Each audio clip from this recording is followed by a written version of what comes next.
Hello everyone, good morning and welcome to my channel Sniggy's Vlogs with Literary Talks. If you are interested in my vlogs, अगर आपको मेरे vlogs में interest है तो आप थोड़ा टाइम स्पेंड करके मेरा पूरा vlog देख सकते हैं, वीडियो पूरा देख सकते हैं।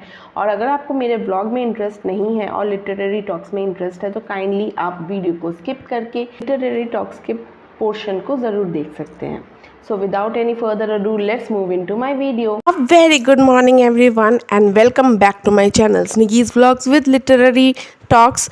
So today's morning started at around 5:30 मैं उठ गई थी और मैं बाहर अपने बरामदे में थी. I went outside my veranda and the weather was quite pleasant at the morning. And then in breakfast I just had prepared oats and chai. Breakfast में मैंने सिर्फ oats बनाया था.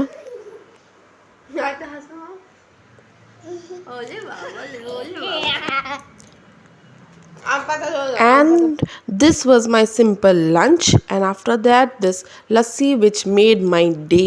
If you are watching this vlog, please do not run away and sit properly because today I am having a discussion on writing skills which will be really useful for you. Hello everyone, welcome back to my channel Sniggy's Vlogs with Literary Talks. जैसा कि आप सब बहुत अच्छे से जानते हैं कि आजकल मैं डिस्कशन कर रही हूँ how you are going to improve your language and specially I am talking for the हाउसवाइफ्स.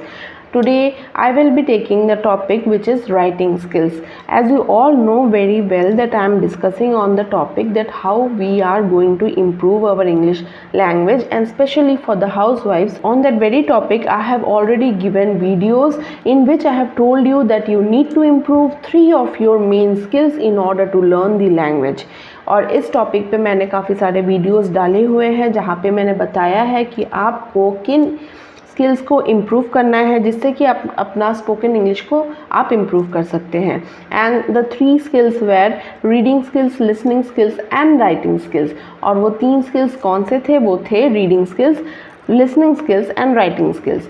तो मैंने इससे पहले वाले वीडियोस में बाकी 2 स्किल्स को लेके डिस्कशन कर लिया है. In the previous videos which I had posted I had already discussed about the 2 skills and today I am going to have a short discussion on writing skills. तो आज मैं एक छोटे से टॉपिक पे छोटा सा डिस्कशन लाई हूँ जो कि है राइटिंग स्किल्स के ऊपर. Now most of the people will say you that in order to speak the language you will first of all have to have the reading habit and then listening habit and directly moving into the speaking habit.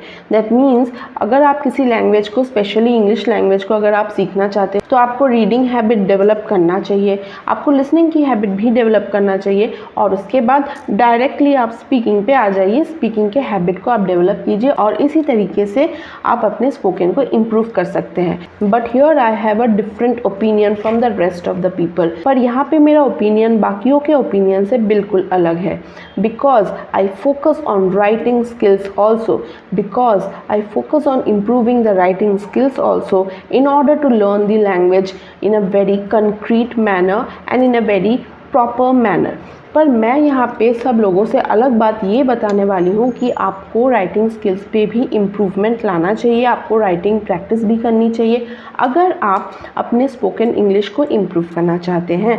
Now the first question arises in your mind, why writing is so important, why do you have to improve your writing skills.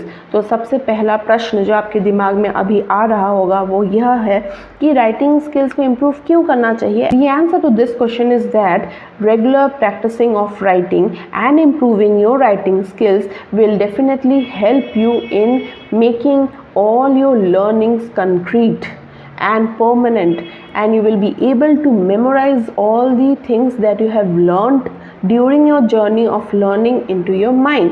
यानी कि writing क्यों important है? Writing करने से आपने अब तक जो भी सीखा होगा अपने लर्निंग जर्नी में, अपने लर्निंग के प्रोसेस में, जो भी आपने रीडिंग करके सीखा, जो भी आपने लिसनिंग करके सीखा, वो हर चीज़ें बहुत ही स्ट्रांगली कंक्रीट फॉर्म में परमानेंटली आपके ब्रेन में तभी फिक्स हो जाएगा जब आप उसको लिखना स्टार्ट कर दोगे.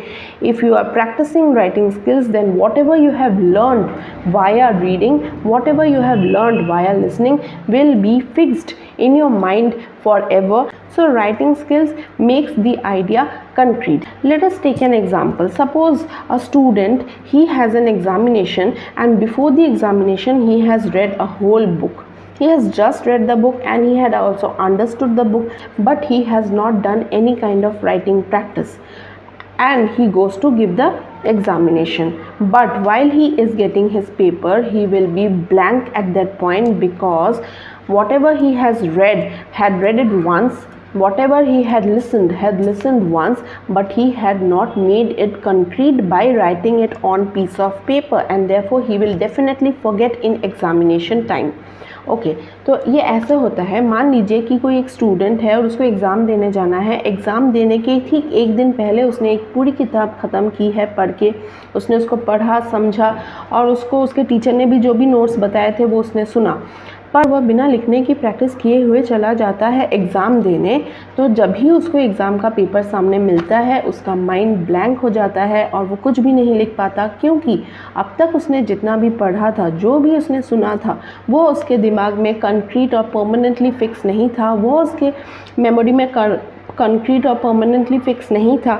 इसी वजह से वो भूल गया और इसी वजह से वो एग्ज़ाम नहीं दे पाता है। This is the importance of writing. What ever you have studied, what ever knowledge you have gained, whatever learning you are doing, if you are not making it permanent in your mind, all those knowledge will go into waste. It will just turn into a zero.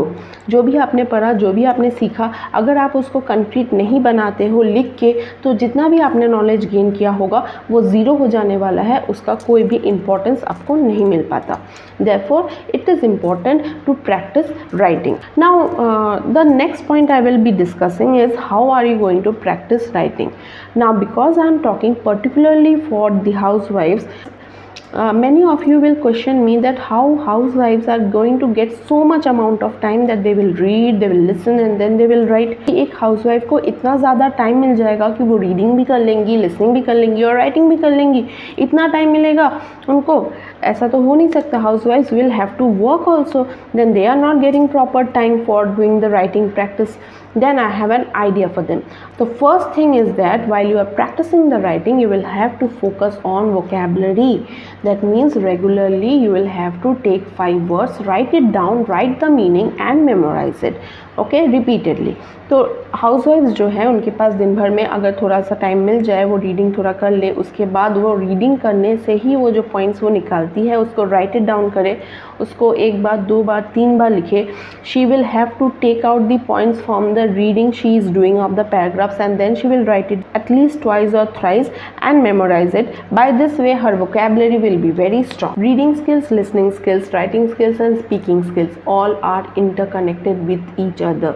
Therefore, if you want to improve your language, then you must be good at everything. तो आज का video यहीं पे and होता है। अगर आपको मेरे वीडियोस पसंद आ रहे हैं तो प्लीज़ एक आध कमेंट कर दीजिएगा। If you like my channel, please subscribe to my channel and do comment what kind of videos you want me to bring. Till then, goodbye.